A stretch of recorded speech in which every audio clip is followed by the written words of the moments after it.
This book has brought up so many questions for me. Virtually all of them relate to snake ownership rather than the plot or the characters or the mystery, but the questions are there.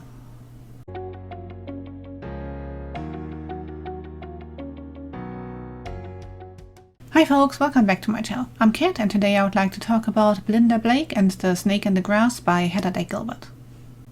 This is the first book in a cozy mystery series, and in this, Belinda moves from Manhattan to Greenwich and into the carriage house on the Carrington estate to run her exotic pet sitting business from there. She has barely unpacked anything before she finds the corpse of Margo Fenton in her flower bed. Margo is a friend of Stone Carrington V, and together with him, Belinda sets out to investigate the murder of the poor woman. To keep the mystery alive, I will not say all that much about the plot. I can tell you that it's a fairly standard cozy mystery plot, like nobody you talk to tells you the truth or everything the first time you speak to them, everybody has secrets, things are a bit more convoluted than they appear at first, but it's nothing out of the ordinary or spectacularly new or anything. It's fine as far as the plot goes. Similarly for the writing, it's not bad, but it's also nothing special. It's fine, it serves the story as much as it should without standing out. But now, let's get to the part that can make or break a story easily, and in this case, kinda killed it for me. Characters. You get to see the whole story from Belinda's perspective, and I have quite a few things to say about Belinda. I'll try not to put any spoilers in here, but let's just say this woman is fairly judgmental. She has something to say about virtually everybody. She trusts in her gut feeling quite a bit, which in and by itself is fine, except when she does so, she verbally attacks people because her gut tells her there's something off about this person, so politeness and common sense all go out the window and she just goes for it.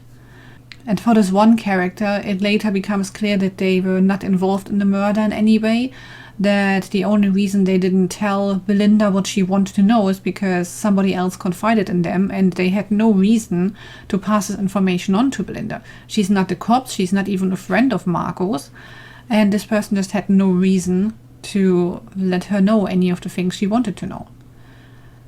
And still, even by the end, because her gut says there's something wrong about this person, she still talks about them as if they were a serial killer on the loose, even though they have done nothing wrong that we can tell so far. They might be set up as a villain for a future book, it certainly feels like it, but in this book they have done nothing to deserve the judgmental comments they get from Belinda. While Belinda is on the whole not stupid, she makes some fairly stupid decisions. For one, you can already tell the first time they meet, but there is a budding romance going on between Stone V and her.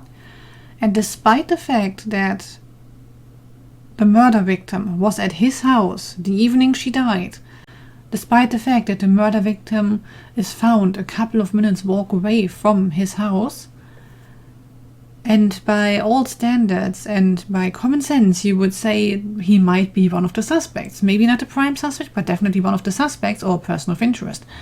No, Belinda just trusts him. And you're sitting here like, are you trying to get yourself killed or something? Belinda also comes across as pretty self-righteous at points.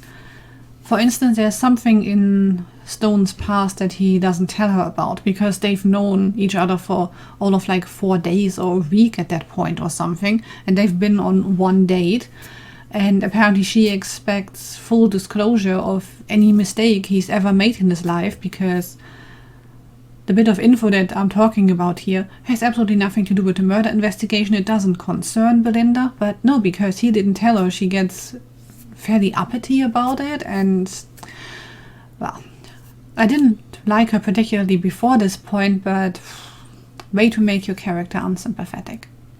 What concerns me most is that she is a pet sitter for exotic pets, right? And in the very first scene you meet her, she takes the snake for a walk, which in and by itself sounds very strange to me, but apparently it's something the owner actually wants for his snake. I'm not convinced that your average snake really wants to be outside near New York in November when there's already snow in the air, but never mind that. She takes the snake for a walk. Rasputin wriggles around too much and slides down her shirt while she talks to Stone V. And instead of handling the snake in any way, she just panics and yells at him to call animal control. Do you know anything about how to handle the snake? Because why the hell are you watching the snake then? Why are you taking it out if you are not convinced that you actually know how to grab the snake if he tries to escape? But clearly she doesn't know all that much about the snake, and there are further instances in the book where you're like, is this snake actually safe with you? Yeah. So I wouldn't entrust my pet to Belinda. And the final straw for Belinda for me was she visits her parents at some point and meets her neighbor, somebody vaguely her age, and they are old friends.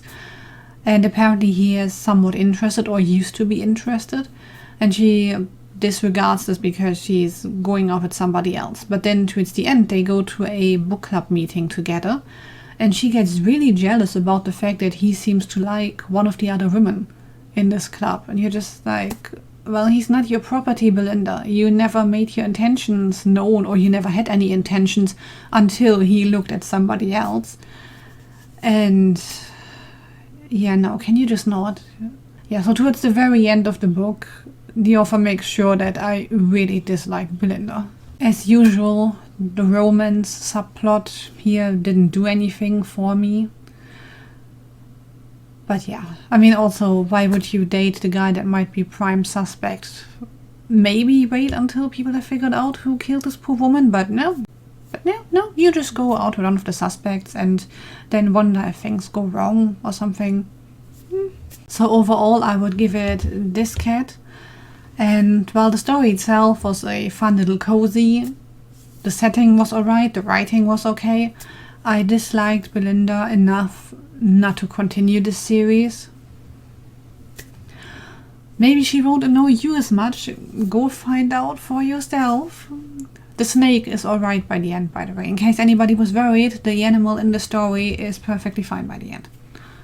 Thank you so much for watching. If you have recommendations for cozies where the main character might not annoy me as much, or even better, a cozy mystery without a romantic subplot, if you have any, please put them in the comments. Thank you so much for watching. Like and subscribe if you want to help this channel out, and I'll be back next week with another video. Bye folks!